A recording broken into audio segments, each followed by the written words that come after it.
2011 Ultimate Builder Custom Bike Show in Cleveland, Ohio.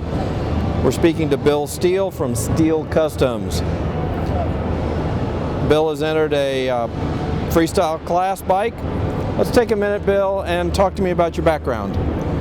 My background is started from basically the car industry, hot rods, collision repair. I have my own collision repair business. Always loved the hot rod eras of the 30s and 50s cars.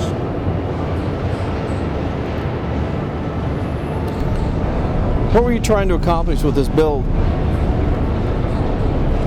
This build here actually is sort of a spin-off of my previous motorcycle called the Fascinator. That's why it's called F2, because it's basically the Fascinator 2, based on the board track racer style, bobber style motorcycle.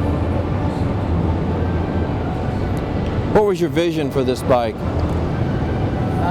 To do something more mechanical, more to where you could see how everything works, but in a clean, flowing way.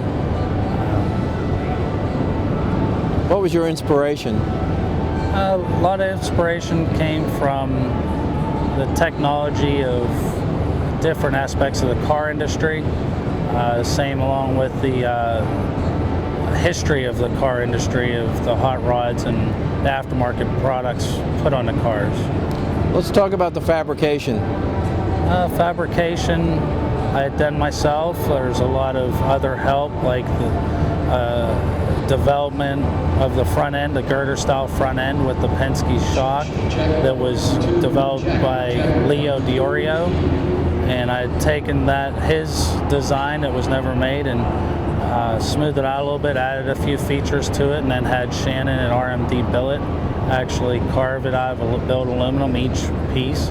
The upper control arm, the lower control arm, the head unit and the bottom unit, and the shock cover.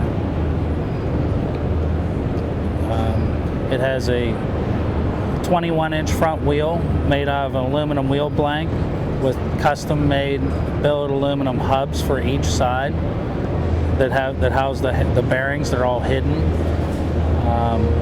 So it works basically like a three-piece wheel on a stock Harley or any other type of motorcycle.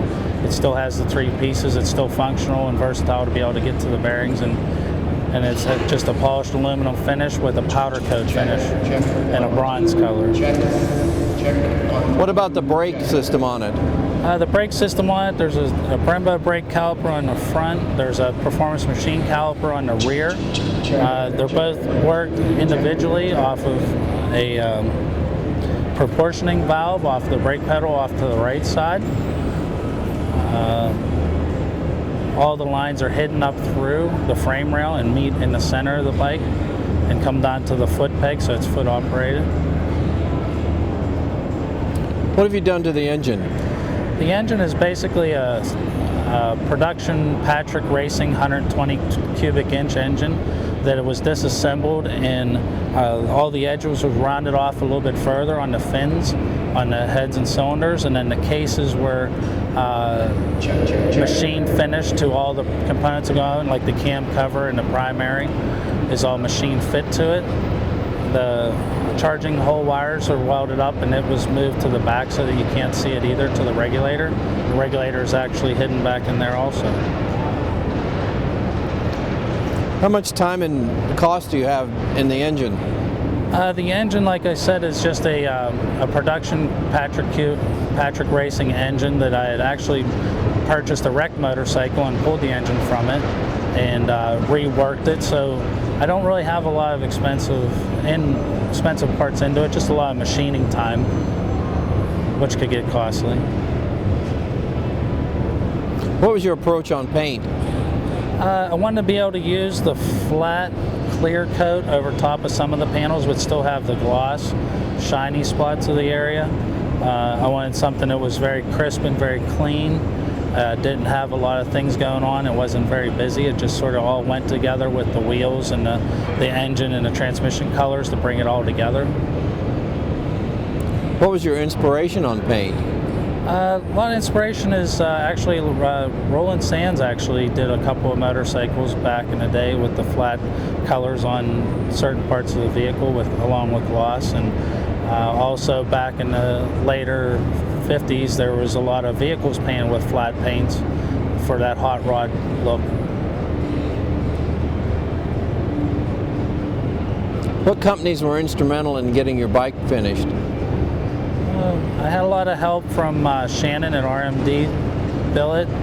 He's the one that carved all the aluminum front end that you see here, all the control arms and the side panels. There's an DeWalt Machining actually made the hubs for the front and rear wheels for me. Patrick Racing, of course, making the engine, and Baker Transmissions making the transmission case for it. Anybody else you'd like to thank? Just all the people that give me a hand, being able to see the thoughts in my head, be able to come to reality, be able to see it in person, coming from something that I just think of. I need a lot of help to do that from other people. I can't do it all myself. If somebody'd like to get a hold of you, how would they do that? The best way would be my website, which is steelecustoms.com. Bill, thank you very much. Thank you.